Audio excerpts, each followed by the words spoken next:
오늘 시간에는 우겨쌈을 당하여도 낙심하지 말라는 제목으로 하나님 말씀 증거하도록 하겠습니다. 일본에는 킨츠키 기법이라고 하는 도자기 기술이 있습니다. 깨진 도자기나 아니면 금이 간 도자기를 다시 수리해서 사용을 하고 예술품으로 승격시키는 도자기 공법입니다. 킨츠키라고 하는 그 뜻은 금 꿰매기라는 뜻입니다. 도자기에 금이 가거나 아니면 도자기가 깨졌을 때 그 조각을 다시 붙이는데 금을 섞은 오칠을 해서 그 금이 간 자리를 이렇게 메꾸는 공법입니다. 그렇게 하면 금빛이 더해진 선이 새롭게 생기게 되면서 오히려 그 깨졌던 부분이 더 아름답게 보이게 됩니다. 만약에 도자기가 깨진 것이 두 개가 있으면 이쪽에 깨진 조각을 다른 도자기에다가 붙임으로써 부자연스러움을 자연스럽게 보이는 그런 부분도 있게 됩니다. 심지어 킨츠키 공법이 한참 유행을 했을 때에는 멀쩡한 도자기를 일부러 깨트려 가지고 금이 가게 하거나 그래서 새로운 그 예술 작품으로 만드는 그런 일들도 있었습니다. 킨츠키 도자기 기술이 발달할 수 있었던 이유는 일본의 장인 기술에 와비사비 철학이 있었기 때문입니다. 그 뜻은 불완전함의 미학입니다. 완전하고 완벽한 상태를 보면서 아름답다고 느끼는 것이 아니라 무엇인가 부족하고 부자연스러움 속에서 더욱 그 존재의 의미를 느끼는 것입니다. 오늘 말씀을 보면 우리의 인생을, 우리의 인간의 존재를 질그릇이라고 비유를 하고 있습니다. 질그릇은 흙으로 만든 그릇이고 깨지기 쉬운 그릇입니다. 볼품도 별로 없습니다. 값도 비싸지가 않습니다. 즉 우리의 존재가, 우리의 마음도 우리의 몸도 우리의 인생도 참 부서지기도 쉽고 상처받기도 쉬운 근본적인 약함을 가지고 있다는 것입니다. 우리의 몸은 아플 때도 참 많고 피곤하고 지칠 때도 많이 있습니다. 우리의 마음 안에도 걱정도 많고 염려도 많고 근심도 참 많이 있습니다. 사실 우리의 질그릇과 같은 인생이 지금까지 우리가 인생을 살면서 얼마나 많이 금이 가고 얼마나 많이 깨졌습니까?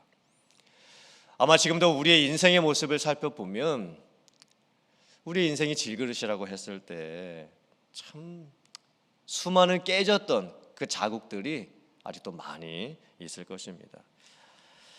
어쩌면 깨지고 잃어버린 내 인생의 조각들도 있어서 다시 찾지 못해서 내 인생의 질그릇에 여기저기 구멍이 이렇게 숭숭 나 있는 그런 모습이 있을 수도 있을 것입니다.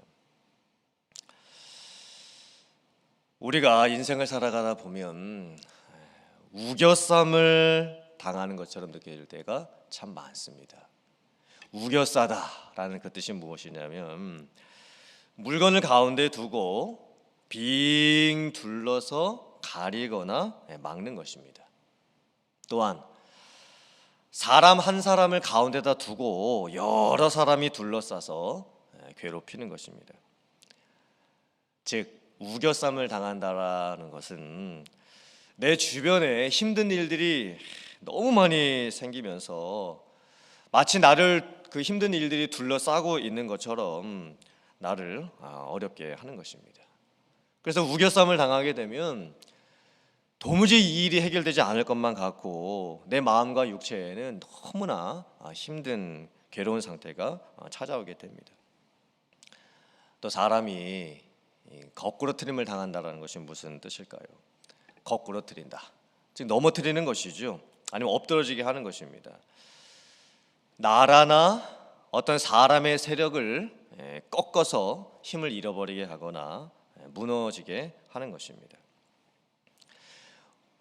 우리의 인생 가운데 얼마나 거꾸러뜨리게 된 일이 많이 찾아옵니까? 어떤 사람으로 하여금 아니면 어떤 일들 때문에 우리가 거꾸러뜨림을 당할 때가 참으로 많이 있습니다. 오늘 말씀을 보면 바울 사도는 복음을 전하다가 너무나 많이 힘든 일들을 당했습니다. 그런데 바울 사도는 우겨쌈을 당해도 쌓이지 않고, 답답한 일을 당해도 낙심하지 않고, 박해를 받아도 버림받지 않으며, 거꾸러뜨림을 당해도 망하지 않는다라고 고백을 합니다. 어떻게 바울 사도는 이렇게 힘든 어려운 상황 속에서도 이렇게 담대한 믿음의 고백을 할 수가 있었을까요? 과연 그 영적인 비결이 무엇이었을까요? 바울 사도는 자기가 질그릇같이 연약하지만 자기 안에 보배이신 복음과 예수 그리스도가 담겨 있다라고 고백을 합니다. 자기의 겉에 놓여지는 상황보다도 자기의 안에 무엇이 담겨 있는 것을 보고 믿음으로 고백을 하는 것입니다. 사실 그릇의 용도와 가치는 그 그릇 자체보다는 그 그릇 안에 무엇이 담기느냐로 결정이 됩니다. 이제 우리가 집에 있는 거실이나 그 키친 쪽에 있는 장식장을 가만히 보면 그 장식장 안에 예쁜 그릇들을 진열해 놓는 경우가 있습니다. 화려하고 또 예쁘고 비싸게 생긴 그릇들을 장식장 안에 넣어서 진열을 하게 됩니다. 너무 예쁘고 또 귀하고 또 화려한 그릇들이라서 식탁에 내놓지도 못하고 음식을 담는 용도로 사용하지도 못하고 장식장에 넣어두고 보고만 있습니다. 하지만 장식장에 들어가 있는 그릇들은 어쩌면 그릇으로서의 용도를 제대로 하지 못하고 있는 것입니다. 우리는 질그릇입니다. 우리가 아무리 연약한 그릇이고 깨지기 쉬운 그릇이라 할지라도 그 그릇 안에, 인생이라고 하는 그릇 안에 무엇이 담겨 있느냐, 그것으로 하여금 우리의 인생의 가치도 결정이 납니다. 오늘 말씀을 보면 믿는 성도 안에는 보배가 담겨 있다라고 말씀을 합니다. 그 보배는 복음 그리고 예수 그리스도입니다. 우리가 질그릇같이 깨지기 쉬운 인생이지만, 연약한 인생이지만 내 안에 복음이 있고 예수 그리스도의 구원이 내 안에 있다라고 한다면 우리에게는 새로운 능력이 생길 수 있습니다. 아무리 힘들고 어려운 상황 속에서도 그 모든 일들을 감당할 수 있는 힘이 생기게 됩니다. 바울 사도는 예수님의 죽음을 자기가 짊어지고 살아간다고 고백을 합니다. 또 자기가 예수님을 위해서 죽음에 넘겨지는 것처럼 그렇게 힘든 순간들도 참 많았다라고 고백을 합니다. 그런데 결국에는 예수의 생명이 자기의 죽을 육체에 나타나게 됨으로써 약한 나를 통해서 하나님께서 영광을 받으시게 되는 일들이 많이 있었다라고 또한 고백을 합니다. 질그릇이 깨질 것만 같은 그런 힘들고 어려운 상황 속에서 아무리 힘들고 어려운 일들이 생긴다고 해도 내 안에 보배 되신 복음이 있고 예수 그리스도가 계시다라고 한다면 우리는 어떤 상황 속에서도 낙심하지 않을 수 있습니다. 우리가 인생을 살아가면서 때때로 힘들고 또 아프고 괴롭고 또 죽을 것과 같은 그런 상황들이 많이 있을 수는 있겠지만 이게 정말 너무나 안 될 것 같아서 포기하고 싶을 때도 있고 주저앉고 싶을 때도 참 많이 있을 수 있겠지만 우리는 그 일을 결국에 이루시며 결국에 마침내 행하시는 주님을 경험할 수 있습니다. 그때 우리는 내가 내 힘으로 내 인생을 살아가는 것이 아니고 내 안에 계신 주님께서 나에게 주시는 힘으로 내가 살아간다고 고백을 할 수 있습니다. 여러분, 오늘 고린도후서 4장 16절 말씀 찾으셔서 저와 함께 봉독해 보겠습니다. 4장 16절 말씀 같이 차리셔서 봉독해 보겠습니다. 자, 시작. 그러므로 우리가 낙심하지 아니하노니 우리의 겉사람은 낡아지나 우리의 속사람은 날로 새로워지도다. 아멘이십니까? 아멘. 우리의 겉모습은 시간이 흘러갈수록 점점 늙어지고 낡아져 갑니다. 녹슬어져 갑니다. 머리는 점점 하얘지고 눈꺼풀은 점점 내려앉고 근육은 없어지고 조금만 무리해서 운동을 하게 되면 여기저기가 쑤시고 아픕니다. 애초에 우리는 질그릇이었기 때문에 질그릇은 시간이 지나면 색깔도 변해가고 또 그 조직도 이렇게 뒤틀려져 버릴 수가 있습니다. 우리가 이 겉모습의 변화만 본다면 우리는 인생을 살아갈수록 죽음에 가까울수록 낙심할 수밖에 없겠죠. 하지만 내 안에 복음의 생명력이 있고 예수님을 믿음으로 말미암아 구원의 능력을 경험하면서 사는 성도들은 이 속사람이, 이 속에 있는 내면의 모습이 날로 새로워져 갑니다. 우리는 보이는 것을 보면서 만족하는 사람들이 아닙니다. 오히려 보이지 않는 것들을, 영원한 것들을 소망하면서 살아가는 사람들입니다. 지금의 잠시 받는 환난과 고난이 이렇게 작은 것이라면 장차 우리에게 있을 크고 영원한 영광은 너무나 커서 측량조차 할 수가 없습니다. 사랑하는 성도님들, 지금 여러분들께서는 무엇 때문에 낙심하고 계십니까?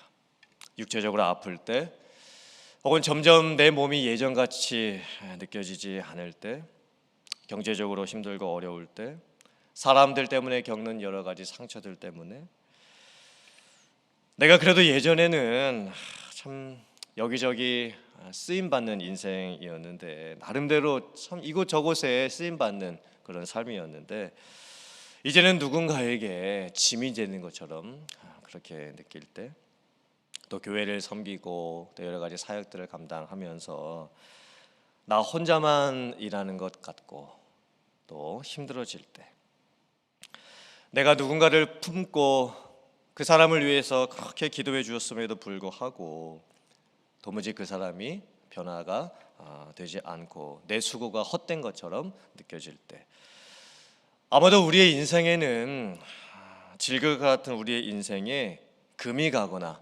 깨지는 것 같은 그런 상황들이 참으로 많이 있을 것입니다. 고난을 이기고 환난을 극복할 수 있는 것은 내 안에 그런 능력은 없습니다. 내가 그런 능력들을 내 안에서 만들어낼 수는 없습니다.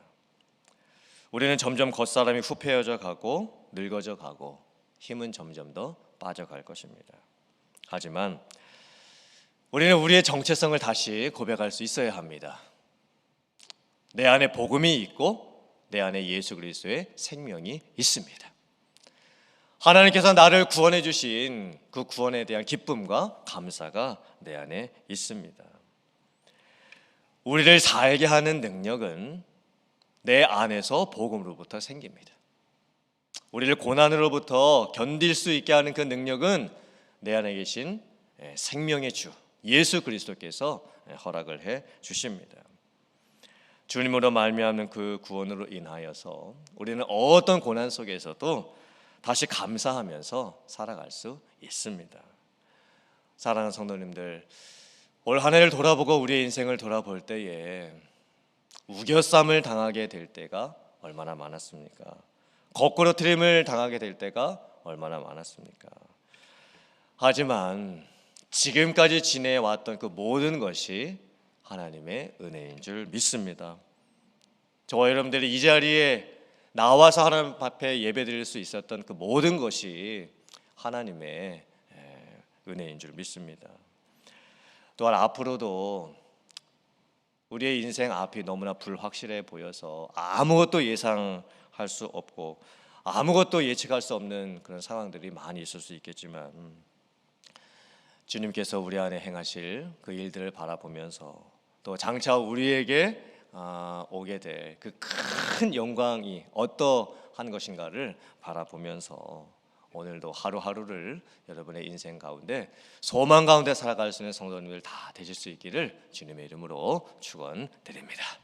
아멘.